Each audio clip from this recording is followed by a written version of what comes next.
Bismillahirrahmanirrahim. Assalamualaikum warahmatullahi wabarakatuh. Alhamdulillahirabbil alamin alladzi ja'ala as-sakinata fi qulubil mu'minina liyazdadu imanan ma'a imanihim. Asyhadu an la ilaha illallah wa asyhadu anna Muhammadan abduhu wa rasuluh. Allahumma shalli ala Muhammad wa ala ali Muhammad. Wa ba'du. Alhamdulillah, Ramadan kali ini kita bisa bersua kembali dengan rahmat dan karunia Allah yang lebih melimpah lagi. Salawat dan salam semoga tetap terlimpahkan kepada junjungan kita Nabi Muhammad SAW. Hari ini Ramadan yang sudah kesekian kali kita masih juga bisa berpuasa, bisa melaksanakan perintah Allah. Namun ada hal yang harus kita perhatikan, yaitu ketika media, ketika teknologi ini menjadi beban kita. Kadang dia bisa menjadi pisau bermata dua, bisa menjadi kebaikan untuk kita atau bisa menjadi keburukan untuk kita. Maka kali ini saya akan mengambil tema tentang teknologi sebagai media dakwah. Penonton yang berbahagia, kali ini kita temui bahwa handphone ini selalu kita bawa. Bangun tidur kita memegang handphone. Bahkan saat mau tidur pun kita juga pegang handphone. Ternyata teknologi ini bisa menjadi teman kita, bisa menjadi media belajar kita, bisa menjadi sesuatu yang tidak terpisahkan dari kita. Maka teknologi ini kadang bisa membawa kita pada hal-hal yang tidak bermanfaat untuk kita, tetapi bisa juga sangat bermanfaat untuk kita dan juga orang lain. Dalam surat An-Nahl ayat 125 disebutkan, Ud'u ila sabili rabbika bil hikmati wal mau'izatil hasanah wajadilhum billati hiya ahsan. Maka serulah kepada Tuhan dengan yang baik dan dengan perbuatan yang baik pula. Dan juga peranglah atau lawanlah dengan yang lebih baik, dengan perkataan atau dengan perbuatan atau dengan perdebatan yang baik. Maksud dari ayat ini adalah tidak hanya tentang cara, tentang tempat atau medianya saja, tidak, tetapi bagaimana agar isi dari dakwah itu lebih baik. Jadi bagaimana kita bisa mengajak orang lain dengan perkataan, dengan perbuatan yang baik.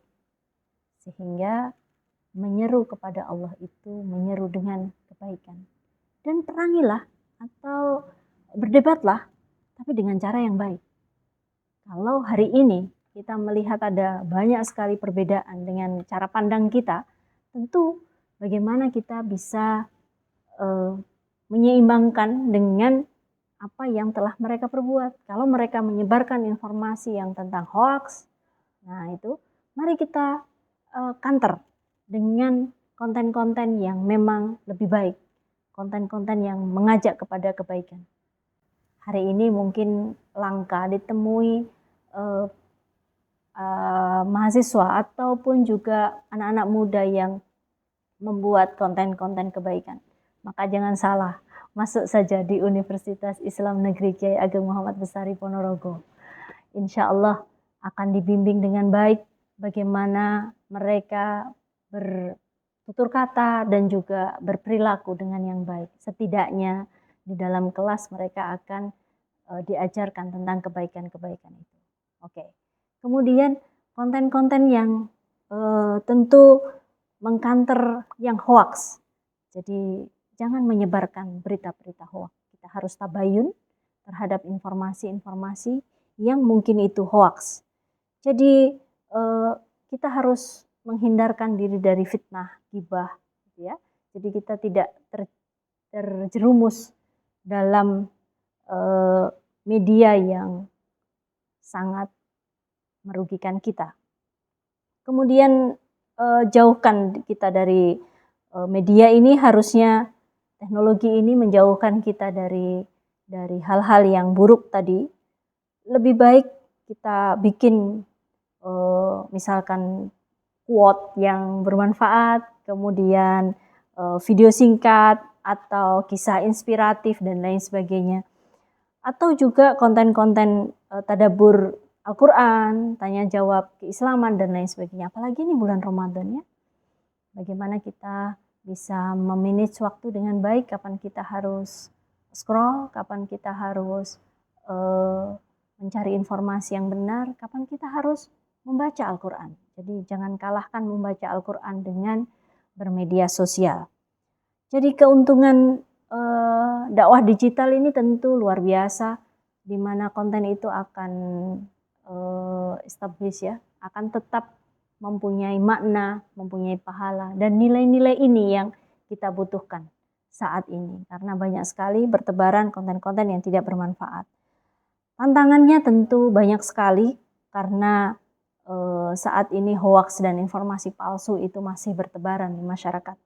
Kemudian tentu apabila kita berada di lingkungan yang agamis seperti ini, dari UIN Kiai Ageng Muhammad Besari Ponorogo, tentu seperti konten saat ini ya, dakwah ini setidaknya dakwah dengan ilmu, tidak hanya sekedar ngomong asbun gitu saja, tetapi dari arah yang memang tafsir dari Al-Quran maupun dari hadis begitu. Kemudian tentu dalam membuat konten, dalam membuat dakwah, tentu isi dari dakwah tersebut tidak lepas dari etika. Etika ini yang akan kita kedepankan. Etika apa saja? Tentu saja etika ini didasarkan pada Al-Quran dan juga di dalam Al-Hadis. Kita sampaikan yang benar, bukan kita sampaikan yang viral. Itu yang penting sekali.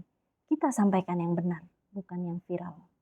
Ikhlas karena Allah, dan juga gunakan bahasa yang santun, tentu dengan tabayun sebelum kita sharing. Dan juga akhlak menjadi penting sekali di dalam mengemukakan pendapat, walaupun itu berbeda. Terima kasih, selamat berpuasa. Jangan lupa gabung dengan UIN Kiai Ageng Muhammad Besari Ponorogo, menjamin masa depan Anda lebih baik, lebih berakhlak. Terima kasih. Assalamualaikum warahmatullahi wabarakatuh.